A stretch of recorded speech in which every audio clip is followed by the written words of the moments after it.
বুধবার মুদিয়ালিতে কলকাতার এক অভিজাত ব্যবসায়ী যোগেশ আগরওয়ালের বাড়িতে ইডির তল্লাশি অভিযান শুরু হয়। সূত্রের খবর, রিয়েল এস্টেট ও ফাইন্যান্সের ব্যবসা রয়েছে যোগেশ আগরওয়ালের।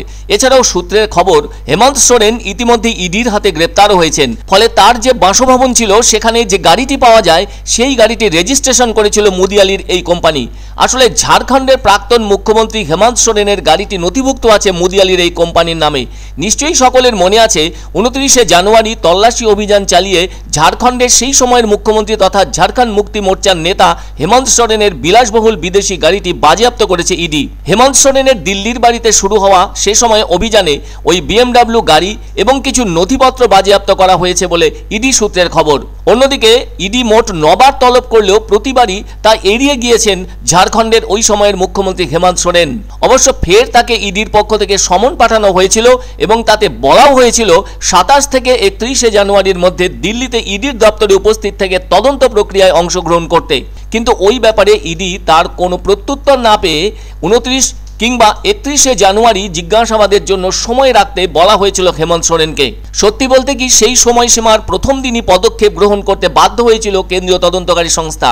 যদিও ইডির তল্লাশি অভিযান শুরুর সময় হেমন্ত সোরেন তার দিল্লির বাড়িতেই ছিলেন বলে খবর।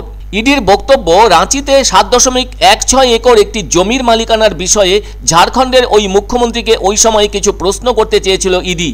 কেননা তার বিরুদ্ধে অভিযোগ উঠেছে ওই জমিও বেআইনিভাবে দখল করা হয়েছে।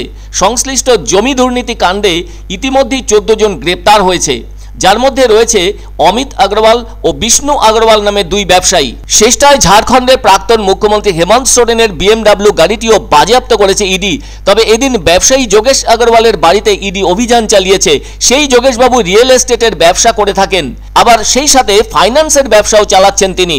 রিয়েল এস্টেট হলো এক ধরনের সম্পত্তি যেখানে জমির উপরে থাকা কোনো স্থাপনা আর তাতে থাকা যাবতীয় প্রাকৃতিক সম্পদ, যেমন শস্য, খনিজ, জল, পরিবহনের অযোগ্য অন্যান্য প্রাকৃতিক সম্পদ প্রভৃতি। সোজা কথায় যাকে বলা হয়ে থাকে মালিকানাধীন সমস্ত বাস্তব সম্পদই রিয়েল এস্টেট।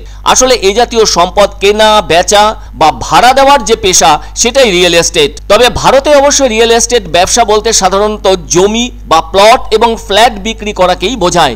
সব মিলিয়ে 8 রকমের রিয়েল এস্টেট আছে। আসলে রিয়েল এস্টেট ইনভেস্টমেন্ট ট্রাস্ট হলো একটি কোম্পানি যা আয় উৎপাদনকারী রিয়েল এস্টেটের মালিক। সেসব যাই হোক না কেন, ওই যোগেশ আগরওয়াল কিন্তু এ ধরনের ব্যবসার সাথে যুক্ত আছে। ফলে অসৎ পথও ব্যবহার করেছেন অনেকে এই ব্যবসার ক্ষেত্রে। সেদিক থেকে ভাবলে হয়তো ইডির হাতে কিছু সে ধরনের নথি রয়েছে, যার ফলে মুদিয়ালিতে ওই ব্যবসায়ীর বাড়িতে গিয়েছে অভিযানে। জানা গেছে এই ব্যবসায়ীর মোটর ট্রেনিং স্কুলের ব্যবসাও আছে। ওই মোটর ট্রেনিং কোম্পানিটির নাম লালা ভগবান দাস মোটর ট্রেনিং স্কুল, যার ডিরেক্টর যোগেশ আগরওয়াল ও অনিশা আগরওয়াল। সূত্রের খবর, রাঁচির একটি আর্থিক তছরূপ মামলায় এই তল্লাশি। একজন মহিলা সহ মোট 3 জন ইডি আধিকারিক রয়েছেন তল্লাশি অভিযানে। বিধান সরণির অফিসেও তল্লাশি হয়। তদন্তকারীরা মূলত জানতে চাইছেন ভিন রাজ্যের মামলা হলেও এই রাজ্যের ব্যবসায়ীর নাম জড়ালো কিভাবে।